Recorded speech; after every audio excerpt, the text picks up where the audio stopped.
Saudara, janji Tuhan tidak bisa diraba, tapi lewat Yesus. Janji Tuhan itu menjadi real, menjadi historis, menjadi sejarah, menjadi kisah nyata. Bersyukur kita punya Yesus, amin. Iya. Mereka hanya bisa ngaku ada Tuhan, ada Tuhan, ada Tuhan. Tapi Tuhan yang bagaimana? Tuhan yang mencipta gini-gini. Ya semua bisa. Itu konsep itu. Tuhan memperhatikan bukan ingin menghukum. Tapi ingin mengubah Sarah. Sehingga namanya menjadi Sarai. Tuhan janjikan sesuatu dalam setiap keluarga, rumah tangga. Tuhan janjikan, amin. Tapi Tuhan ingin diperbaikin dulu hubungan suami istri. Engkau baru beroleh anak yang luar biasa. Pedulinya Tuhan di situ dulu. Tuhan sangat peduli dengan keadaan rumah tangga kita.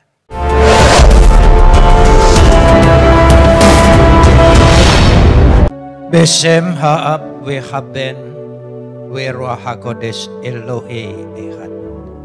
Dalam nama Bapa, Putra dan Roh Kudus Tuhan yang Esa. Bapa di sorga, kami memuji dan mengucap syukur kepadamu atas segala kasih, karunia, anugerah, limpah rahmat dan berkat-Mu. Atas segala perbuatan Tuhan di dalam kehidupan kami. Pemeliharaan-Mu yang begitu sempurna. Penyertaan kasih setia-Mu yang menaungi setiap langkah-langkah kami. Perlindungan-Mu yang senantiasa berada dalam kehidupan kami. Untuk itu kami mau menaikkan ucapan syukur kami yang tak terhingga kepadamu. Seraya senantiasa menyerahkan diri kami di hadapan Engkau. Sebab di dalam Engkau kami akan terpelihara sempurna. Karena Engkau adalah pemelihara yang kekal. Saat ini di tengah-tengah persekutuan ibadah kami. Di hadapan hadirat Tuhan yang telah turun dan meliputi ibadah kami hari ini. Kami ingin meneduhkan hati kami. Menundukkan pikiran kami kepada otoritas kedaulatan firman-Mu. Karena firman-Mu itulah yang mengandung segenap kebenaran dan janji-Mu yang akan Kau berikan bagi kami untuk menjadi milik kami. Karena Roh-Mu itu sendiri yang akan mengerjakannya di tengah-tengah pewartaan ini. Terima kasih Bapa, dalam nama Yesus kami berdoa. Amin. Silakan duduk. Shalom. Pagi ini kita akan bersama-sama membaca firman Tuhan yang terambil dari kitab Kejadian pasal 2 ayat 2 dan 3 saja. 2 ayat. Kejadian pasal 2 ayat 2 dan 3. Saya akan baca ayat 2, Jemaat ayat 3.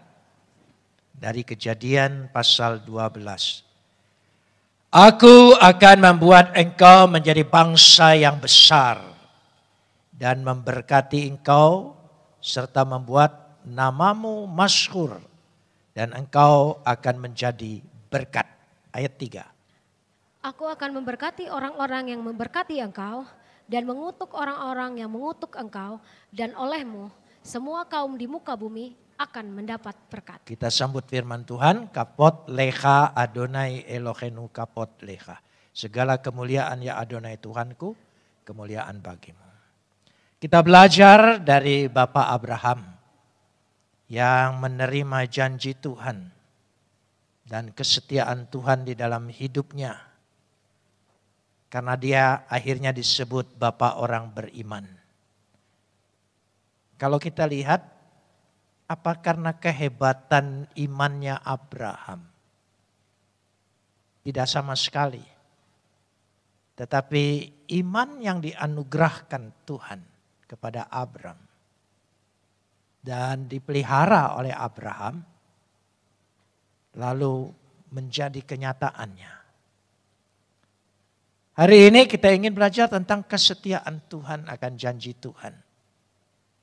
Bagaimana kita supaya bisa hidup dalam janji Tuhan. Jadi kita hidup ini karena perjanjian Tuhan.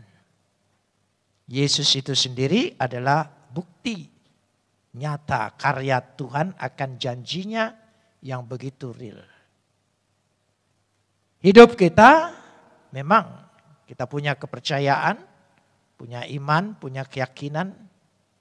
Tapi kita hidup karena perjanjian Tuhan, janji Tuhan. Pada ayat yang kedua dikatakan dengan jelas sekali, aku akan membuat engkau menjadi bangsa yang besar. Tolong ingat, itu janji Tuhan. Aku akan membuat engkau menjadi bangsa yang besar. W-E-S-H. Kata W-E-S-H. S-H. Itu aku akan membuatmu dan menjadi. Jadi kata SH itu bukan hanya membuat saja, tapi membuat menjadi. Membuat sampai jadi. Itu janji Tuhan. Kalau dia berjanji, dia buat kita, dan buat itu satu proses, dan menjadi, itu hadiah dari Tuhan. Anugerah dari Tuhan.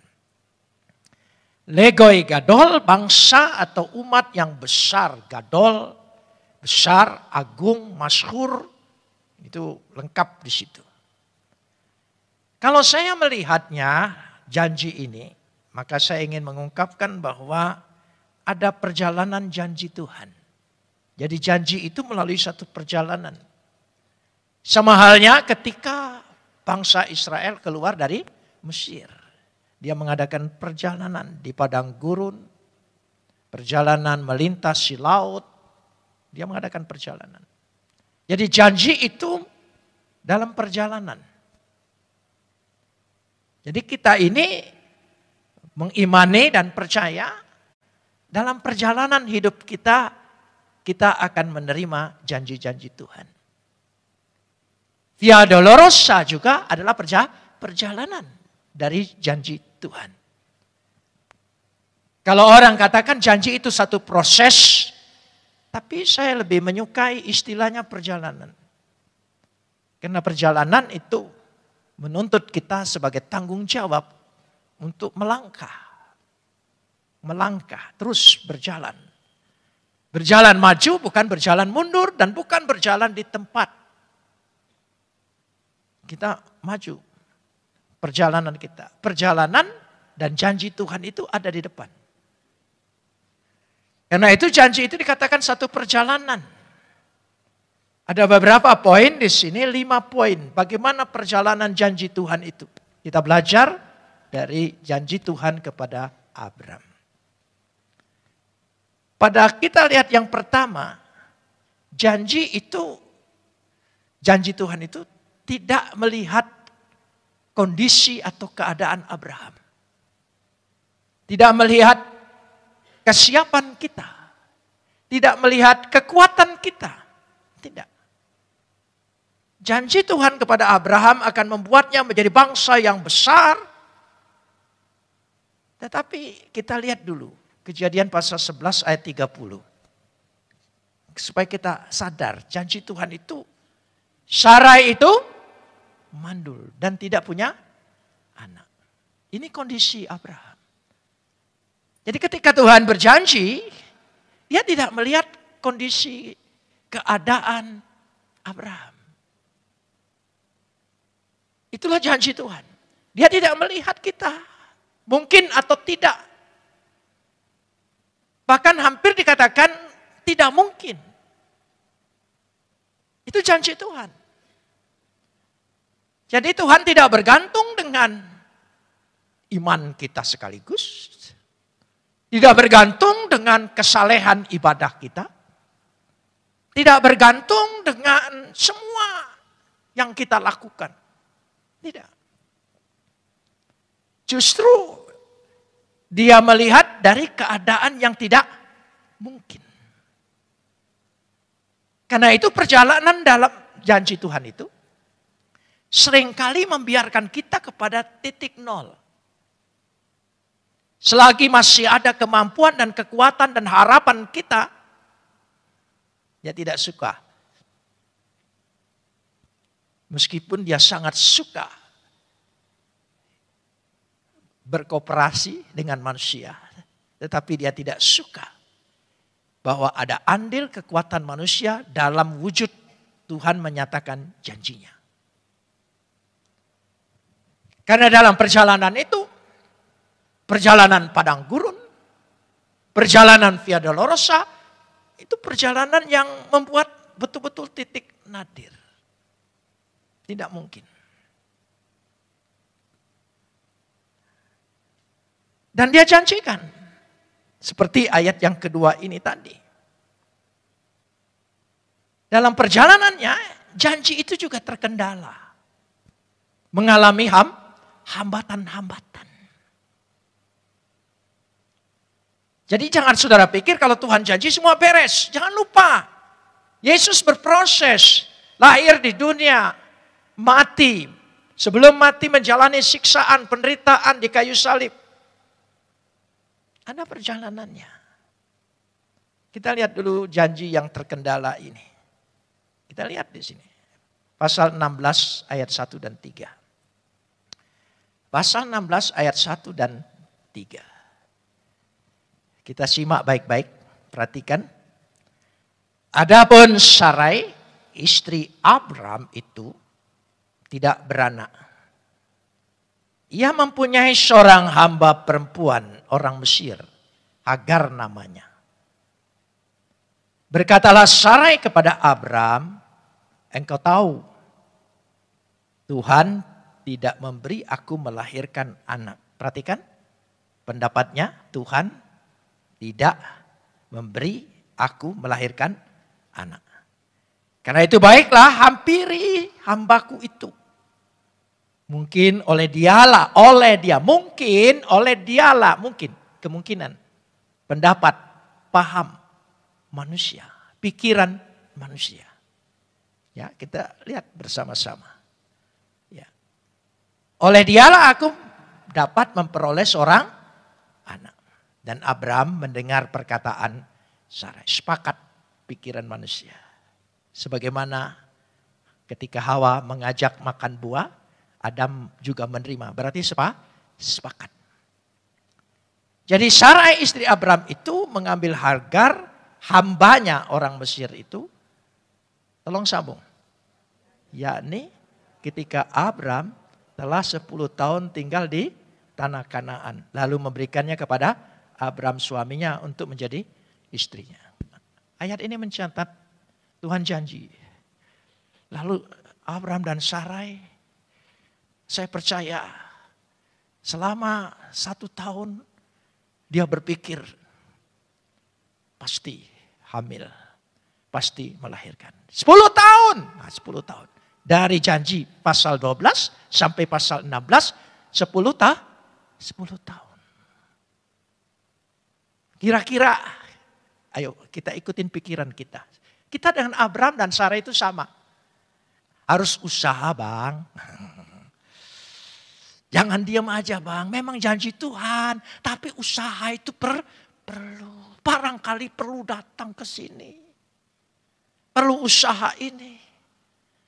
Masih ingat khotbah bulan-bulan lalu? Dosa manusia adalah ketika dia memakan buah pengetahuan itu, telah memiliki pengetahuan awal prapaham, ya, first hand knowledge yang menguasai manusia. Jadi ke bawah ini dikuasai pikiran ini, usaha, upaya, 10 tahun. Kamu jangan diam aja. Kira-kira barangkali pertengkaran suami istri kan begitu. Ya, Alkitab tidak mencatat rinci nanti kepenuhan. Ya, tapi 10 tahun, saudara bisa bayangkan. Coba explore. Jangan hanya drama Korea yang bisa dieksplor. Saudara explore Alkitab itu. Gimana kira-kira? Pasti Abram tanya. Ya, isi belum? Isi belum? Isi belum? Kita juga kan sering di rong-rong keluarga. Isi belum? Isi belum? Kayaknya. Kalau masih haid, boleh. Ini sudah tidak haid lagi. Kan tidak tahu. Tidak ada apotek yang jual untuk tahu ini isi sudah belum atau sudah. Coba 10 tahun. Pasti mengalami puncak yang sangat kecewa. Pasti berpikir Tuhan janji tapi harus upaya. Betul. Tapi pikiran manusia, itulah tadi. Pada ayat yang kedua jelas sekali pikiran-pikiran buah dosa, pengetahuan manusia, perapaham manusia tentang Tuhan dikuasai. 10 tahun. Akhirnya sudah upaya, usaha, akibatnya sampai hari ini. Gara-gara ngambil si Hagar ini, akibatnya sampai hari ini. Ya, jadi setiap kali kita ditutup gerejanya atau dilempari atau apa, bilang ini dosa Abraham. Terus mengalami seperti itu. Kejadian 17, kita lihat. Sudah lihat pada titik seperti itu ada salah langkah.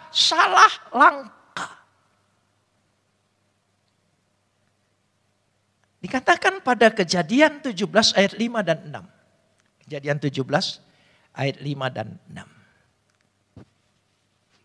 Karena namamu bukan lagi Abram, melainkan apa? Abraham. Karena engkau telah kutetapkan menjadi apa? Bapak sejumlah bangsa besar. Saudara mengerti maksudnya? Ini bukan soal pergantian nama saja. Tuhan itu tidak merubah keadaan. Dia ingin merubah diri kita. Jangan salah. Jadi diri kita yang jadi objek Tuhan lebih dulu. Jangan saudara pikir, Tuhan tolong masalahku. Tidak. Engkau yang bermasalah itu perlu dirubah. Perlu diperbaharui dulu. Engkau yang masih dengan yang Abraham, Mesopotamia. Engkau harus jadi Abraham. Bapak segala bangsa. Di namamu ada janji. Ada pembaharuan. Jadi kalau kita dalam menerima janji Tuhan nampaknya belum saja. Coba periksa diri kita. Tuhan menanti perubahan dalam diri kita. Tuhan ingin ubah kita, diri kita. Bukan keadaan kita. Terlalu kecil bagi Tuhan. Langit dari tidak ada menjadi ada. Semua dari tidak ada menjadi ada. Tuhan sanggup adakan. Kenapa tidak sanggup? Tapi Tuhan ingin lihat dulu. Jangan-jangan diri kita yang bermasalah, bukan masalahnya. Kita selalu berdoa, Tuhan tolong masalahku selesaikan. Bukan, dirimu bermasalah. Bertobat itu. Tuhan rubah nanti. Sudah dirubah pada ayat 5 ini. Dirubah namanya. Ya dikatakan di situ. Namanya menjadi Bapak bangsa sejumlah bangsa. Aku akan membuat engkau beranak cucu sangat banyak. Engkau akan kubuat menjadi bangsa-bangsa. Dan daripadamu akan berasal apa? Raja-raja. Coba kita rekonstruksi lagi. Kira-kira apa yang diharapkan oleh Abraham? Kan Hagar sudah berbuat masalah. Pikiran manusia hasil sudah buat masalah. Ya. Karena dia bermasalah. Lalu Abraham berpikir mungkin dari sini kali. Jangan lupa anak seorang hamba bukan anak perempuan merdeka. Anak perempuan hamba. Itu jelas sekali Alkitab berbicara itu. Janji itu dari anak perempuan merdeka. Bukan anak perempuan hamba. Jelas janjinya. Jadi setelah dirubah. Tuhan membaharui janjinya kembali. Janjinya diulang kembali. Ditegaskan. Karena janji ini beroleh anak harus sudah bicara kepada Abraham. Harus bicara juga dengan istrinya. Suami istri. Jadi suami istri itu harus diluruskan dulu hubungannya. Kerukunannya, harmonisnya. Itu dibereskan dulu. Kita lihat Kejadian 18. Kejadian 18 ayat 9 sampai 14. Kita pelajarin dulu bersama. Lalu kata mereka kepadanya, ya Tuhan melalui malaikat, di manakah Sarai istrimu? Ya, tadi kan pada pasal sebelumnya sudah bicara kepada Abraham, namamu diganti. Ya, engkau jadi bapak. Kalau bapak itu dia harus menentukan. Jangan nunut dengan istrinya. Bapak. Tapi dia bicara dengan Sarai. Di mana Sarah istrimu? Jawabnya, di sana di dalam kemah. Dan firman-Nya, sesungguhnya aku akan kembali tahun depan. Mendapatkan engkau. Dan waktu itulah Sarah istrimu mempunyai seorang anak laki-laki. Dan Sarah mendengarkan dari pintu kemah itu yang di belakang. Adapun Abraham dan Sarah telah tua, lanjut umurnya, dan Sarai telah mati haid. Ayat 12. Jadi tertawalah Sarai dalam batinnya. Katanya, berahikah aku setelah aku sudah layu sedangkan tuanku sudah tua. Kira-kira titik kecewanya sudah luar biasa. Nah mungkin lagi lah. Ini Tuhan sedang bergurau dengan kita. Ya, kalau dia tidak percaya adanya Tuhan, ya mungkin. Tetapi karena Tuhan mengirim utusannya dan sebagainya secara ajaib, tidak mungkin tidak percaya. Tapi jangan-jangan ini Tuhan janjinya ini ya sudah, tidak mungkin lagi lah, sudah daluarsa gitu. Mungkin juga kita berdoa buat pokok-pokok doa kita sudah tidak berdoa lagi. Bahkan mungkin kita sudah lupa berdoa lagi karena sudah tidak ada harapan lagi. Tapi Tuhan tidak pernah lupa. Karena janjinya, bukan janji kita. Ya. Sarah tertawa, mentertawakan Tuhan. Ya ini proses, ini kita. Ini keadaan kita semua. Tidak usah malu. Ya. Tidak ada ranking rohani. Tidak ada turunan nabi atau keturunan. Ada anak cucu bukan nabi. Tidak ada di kita, tidak ada model begitu. Jadi semua kita sama. Iman kita juga mengalami sebuah proses. Iman itu hidup. Kalau hidup itu dia bukan benda mati. Dia mengalami proses pergolakan. Kadang naik, kadang turun. Ya, kadang semangat, kadang tidak. Ya itu. Kadang ada kur, kadang tidak. Malas latihan itu. Itu enggak usah, itu bukan kelemahan. Itu memang real kita manusia. Itu real kita, enggak apa-apa. Enggak akan saling permalukan sesama kita kan, itulah kita saudara. Ya, kita begitu. Kadang-kadang semangat berdoa gitu. Kadang-kadang ya sudahlah Tuhan. Kehendakmu saja yang itu dalam keadaan putus asa ngomong begitu. Bukan beriman kehendakmu saja yang jadi. Bukan, itu dalam keadaan putus asa. Ya sudahlah. Terserah mau Tuhan. Mau diambil-ambil, mau enggak. Kan gitu kan. Ya, kalau doakan orang tua yang sakit tidak sembuh-sembuh. Ya, gitu. Selalu kita pikir ya sudahlah kehendak Tuhan yang jadi. Maksudnya supaya tidak ada beban lagi. Panggil aja lah cepat. Begitu. Itu putus asa. Pakai poles bahasanya. Terserah kehendak Tuhan yang jadi. Bohong itu, ayo. Padahal maunya jadi. Kehendak Tuhan yang jadi. Maunya Tuhan jadikan. Itu kan gitu. Tapi sudahlah. Ya. Jadi dalam kekecewaan seperti itu. Ya, ayat 14. Adakah sesuatu pun yang mustahil untuk Tuhan? Pertanyaannya. Pada waktu yang telah ditetapkan itu tahun depan, aku akan kembali mendapatkan engkau.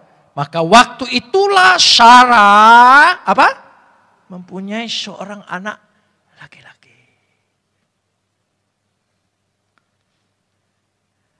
Saudara, kita lanjutkan sekarang ini. Kira-kira kalau kita baca dari pasal 17 ini, ya, pasal 18, ya, ada peristiwa pasal 19, ya, ada Sodom dan Gomora. Kira-kira ada virus, ada ini. Wah, gimana ya? Gini, padahal tahun depan katanya bisa jadi. Pasal 19, ada malapetaka yang luar biasa. Kalau Tuhan tidak setia dengan janjinya, habislah harapan kita. Tidak mungkin kita menerima janji Tuhan. Untunglah yang berjanji itu tuh Tuhan. Amin. Beri kemuliaan bagi Dia. Tuhan yang berjanji. Janji Tuhan abstrak enggak? Janji Tuhan abstrak enggak?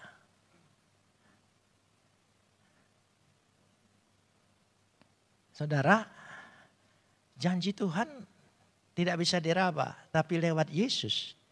Janji Tuhan itu menjadi real, menjadi historis, menjadi sejarah, menjadi kisah nyata.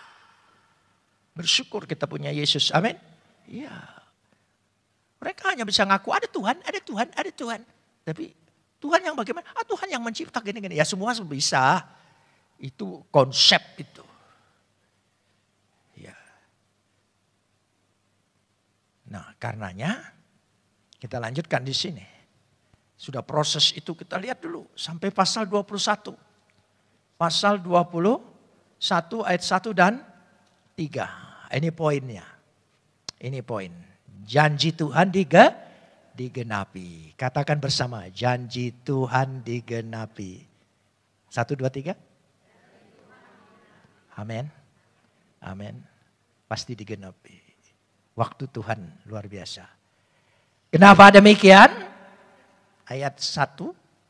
Tuhan memperhatikan Sarah seperti yang difirmankannya. Bukan hanya memperhatikan, satu yang pertama dia memperhatikan, dia lihat. Kata memperhatikan di sini seluruh kondisi Sarah. Ketidakmungkinannya, kerentanannya, imannya yang sudah mentertawakan. Semuanya Tuhan memperhatikan, bukan ingin menghukum. Tapi ingin mengubah Sarah. Sehingga namanya menjadi Sarai. Tuhan ingin ubah.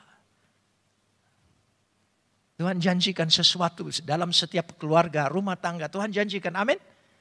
Tapi Tuhan ingin diperbaikin dulu hubungan suami istri. Engkau baru beroleh anak yang luar biasa. Pedulinya Tuhan di situ dulu. Tuhan sangat peduli dengan keadaan rumah tangga kita. Siapa bilang Tuhan tidak peduli? Prioritas Tuhan justru ada dalam perkawinan dan rumah tangga kita. Karena itu adalah rencana Tuhan sejak semula ketika Dia menciptakan manusia. Katakan amin. Amin. Tuhan perhatikan.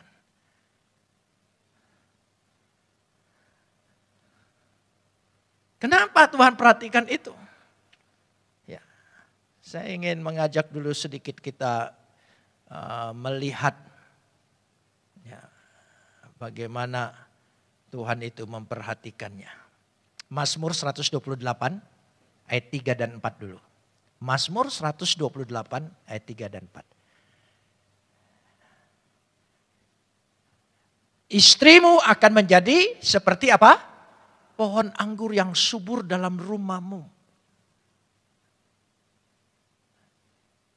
Jadi tidak bisa ingin punya anak yang baik, ingin punya keturunan yang diberkati. Nggak bisa kalau suami istri ini tidak beres. Menjadi, bukan dijadikan loh. Menjadi seperti pohon anggur yang subur. Hai istri, sudah jadi pohon anggur atau pohon pete? Nah, itu penting sekali saudara ya. Atau pohon jengkol gitu ya. Jadi istri yang subur di dalam rumahmu. Pohon anggur di rumahmu. Wah, luar biasa saudara. Ya, ini bunga bangkai di rumahmu. Anak-anakmu seperti tunas pohon zaitun di sekeliling mejamu. Baru anaknya bisa. Kita lihat ini. Jadi supaya membentuk keluarga imamat rajani ini yang kita utamakan. Ayat yang keempat. Sesungguhnya demikianlah akan diberkati seorang laki-laki yang takut akan Tuhan. Kan bisa bergantung satu orang. Perkawinan, rumah tangga, keturunan, berkat Tuhan.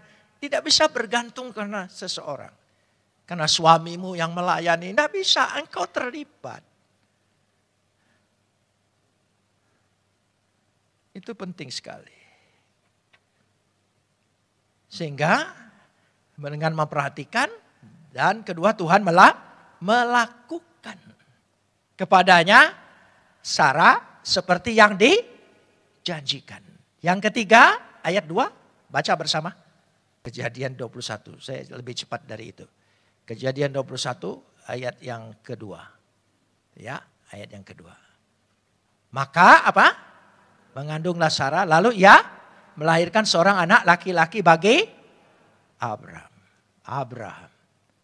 Maka apa? Mengandunglah. Lalu melahirkan. Apa yang Tuhan janjikan ada langkah untuk mengandungnya. Amin. Kita mengandung janji Tuhan. Tuhan pasti tolong mengandung. Orang yang mengandung itu percaya enggak? Bahwa itu ini nanti jadi anak jin atau apa.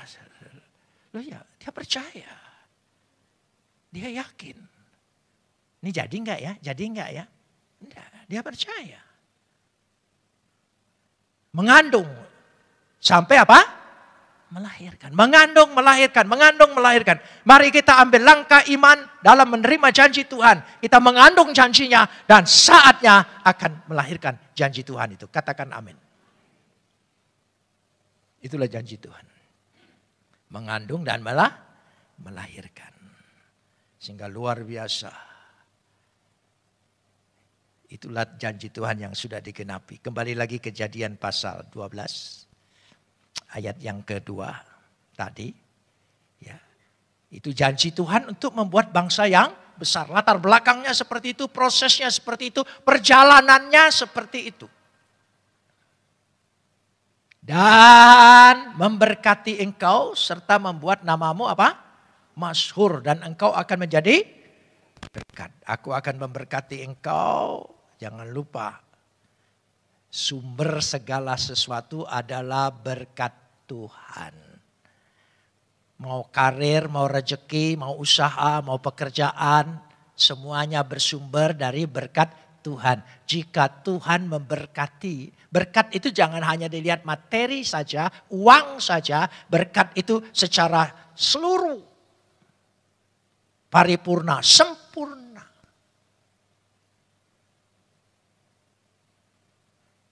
Tuhan berkati. Wa afareheha memberkati engkau.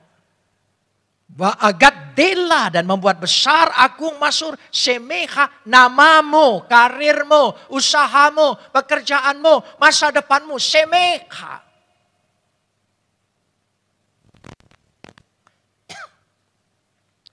Berkat Tuhan itulah jadi sumber segalanya. Kita bukan ajaran gila berkat kemakmuran, bukan. Berkat Tuhan tidak bisa disebut hanya kemakmuran dalam arti materi. Kita tidak. Kesehatan berkat Tuhan. Ya, kecerdasan berkat Tuhan. Akal budi berkat Tuhan. Tuhan buka peluang-peluang usaha. Orang lain tidak membacanya. Kita membacanya. Itu berkat Tuhan.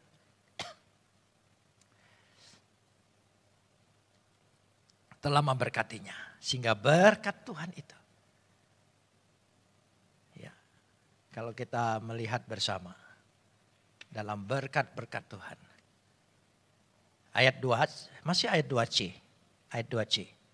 Dan engkau, tolong sambung. Tuhan memberkati kita dan engkau apa? Menjadi berkat.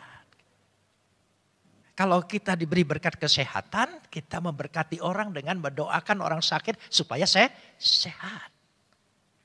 Kalau kita diberkati oleh Tuhan karena keselamatan yang sudah kita terima melalui Yesus Kristus, beritakan.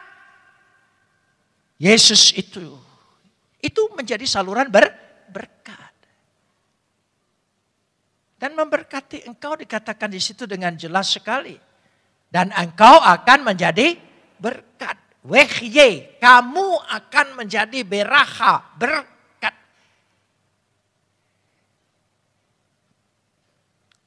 Jadi berkati Tuhan harus mengalir.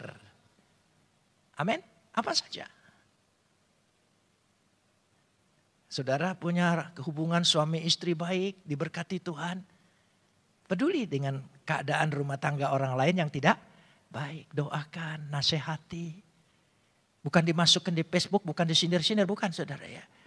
Apalagi sekarang ada media yang paling kacau, namanya TikTok. Saya bukan anti. Tapi jadi berkat. Saudara tahu di timur, di Israel ada 2 laut Galilea, disebut Danau Galilea tapi disebut orang juga laut.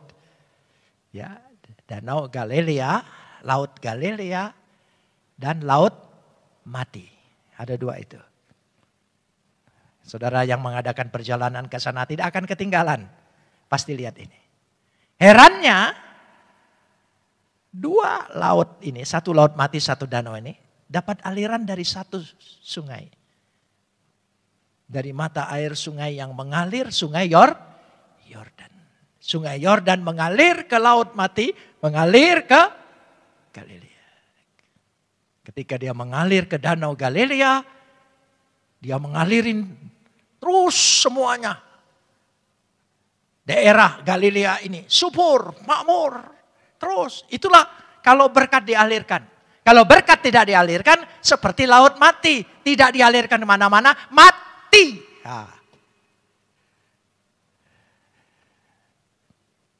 Mati. Dapat ditangkap maksudnya? Amin. Ya, supaya kita menjadi berkat. Menjadi berkat itu tidak tunggu kaya dulu. Malahan kalau kaya tidak akan jadi berkat malahan saudara. Ya, biasanya makin kaya makin agak. Jadi lebih bagus kayanya itu pas-pasan. Gitu. Jangan terlalu kaya. Kalau terlalu kaya, ada yang bicara, Pak tolong doakan saya supaya saya menjadi kaya. Setelah saya kaya, saya menjadi berkat. Enggak nunggu kamu kaya kalau kamu mau jadi berkat. Amin. Oh ya, saya enggak cerita sekarang. Berkat itu mengalir. Luar biasa dahsyat. Enggak usah heboh-heboh. Ya. Kalau mau berkorban, jangan dimasukin TikTok heboh gitu. Enggak usah saudara. Berkorban saja. Amin. Ya maksud saya berkorban persembahan gitu, bukan. Ini kebetulan ada korban jadi jangan salah tafsir gitu ya. Jadi itu diberkati. Jadi dengan demikian kita melihat bahwa berkat Tuhan itu harus dialirkan. Dialirkan. Nggak usah heboh. Diam-diam bergerak, bergerilya. Injil diberitakan, kabar baik beritakan. Tidak usah aneh. Kalau ada pesantren nyanyi Hevenu Shalom. Ya, itu. Sumbernya di sini juga saudara. Sumbernya. Karena anak perempuannya saya yang jadi dosennya. Gitu. Saya kenal baik, kenal betul. Karena murid saya. Walaupun tidak dibayar ke IAIN. Setia datang terus. Memberikan seminar, ajaran. Hasilnya ada. Hevenu Shalom masuk sana. Loh iya. Tahun 80. Kita bukan ingin sombong ya. Maafkan kalau ada sombong sedikit, maklum ya. Intern sedikit. Yang mempopulerkan kata Shalom itu siapa? Dulu dikritik. HKBP keluarkan surat resmi. Sudah ada selamat pagi, selamat siang, selamat sore, selamat malam. Pakai shalom lagi. Ini memang waktu itu antisemit masih melekat di gereja-gereja yang dari Eropa ini. Nah, itu. Akhirnya sekarang Jokowi shalom. Nah, sudah. Ya, gitu. Lagu-lagu Ibrani apa itu? Terakhir dikritik. Sudah jelas pendeta. Kenapa ganti abuna? Gitu. Saya bilang dekat dengan Abuya. Abuna. Kalau pendeta nggak dekat, jauh. Ya sudah ada pendeta. Anda tahu nggak asal kata pendeta itu dari Buddha, Hindu. Baru diam dia. Ya, sudah sampai di situ. Jadi berkat itu tidak usah heboh. Amin saudara. Ya, berkati. Tidak usah begitu mau jadi berkat. Foto dulu. Masukkan di Facebook. Alah. Itu bukan berkat. Itu curi berkat. Itu. Ya, kita lanjutkan sekarang ini.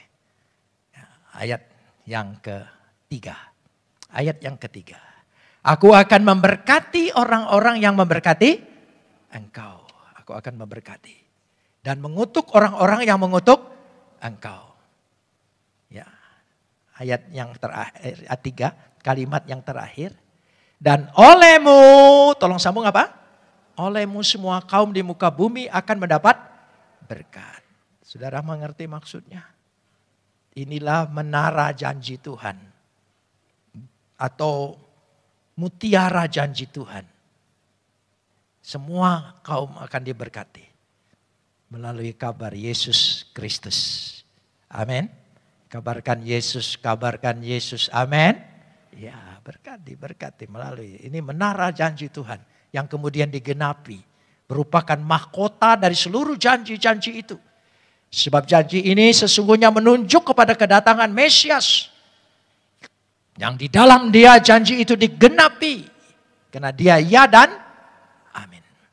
Yesus namanya. Beri kemuliaan bagi Yesus. Luar biasa. Mari kita menjadi berkat.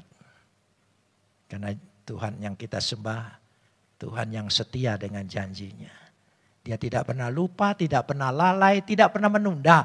Hanya ingin merubah diri kita. Satu itu ingin merubah pribadi kita. Bukan lagi pribadi Abraham, tapi pribadi Abraham. Bukan lagi pribadi berpikir, aku dan Sarai punya anak, keluarga itu. Nah, dia berpikir, bapak bangsa-bangsa. Jadi kalau punya visi itu jangan kecil-kecil, besar.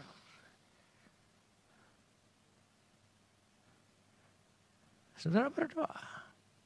Keturunan-keturunan kita ini akan memerintah di negeri ini. Amin. Iya, akan memerintah. Ada jalannya, ada waktunya. Saya percaya itu. Karena itu kita peduli dengan generasi muda kita.